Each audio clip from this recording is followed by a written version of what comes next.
الحمد لله والصلاة والسلام على رسول الله أما بعد. باب من حقق التوحید دخل الجنہ بغیر حساب. کتاب التوحید سے اگلا درس اور اگلا باب یہ ہے کہ جس نے توحید کے تقاضوں کو پورا کیا وہ بغیر حساب جنت کے اندر داخل ہوگا. اس کے بعد جو آیت کریمہ مصنف رحمۃ اللہ علیہ نے کوٹ کی ہیں وہ ہے ان ابراہیم کان امتا قانتا للہ حنیفا ولم یک من المشرکین.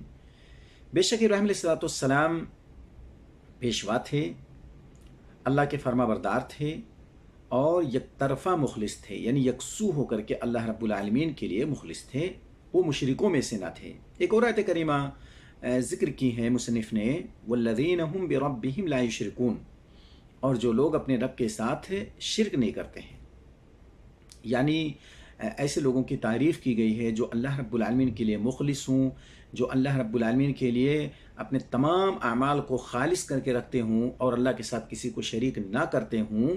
ان آیات کو لا کر کے یہاں پر ذکر کیا ہے، اور خصوصاً ابراہیم علیہ السلام کا تذکرہ جو بے مثال تھے اور جنہیں رئیس الموحدین کا اور جنہیں امام الموحدین کا لقب ملا ہے.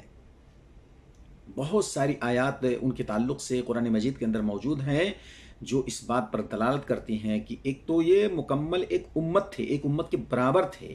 یعنی انہوں نے جس طریقے سے توحید کو ثابت کیا اور جس طریقے سے اللہ رب العالمین کے لیے مخلص ہوئے، اس کی تعریف جگہ بجگہ اللہ رب العالمین نے کی ہے.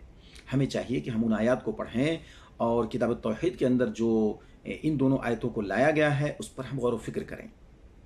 اللہ رب العالمین سے ہم دعا کرتے ہیں کہ اللہ تعالی ہمیں توحید کو، جس کے بغیر کوئی کامیابی نہ تو دنیا کے اندر ہے اور نہ مرنے کے بعد ایک بندہ بغیر اس کو سلامت کیے جنت کے اندر داخل ہو سکتا ہے.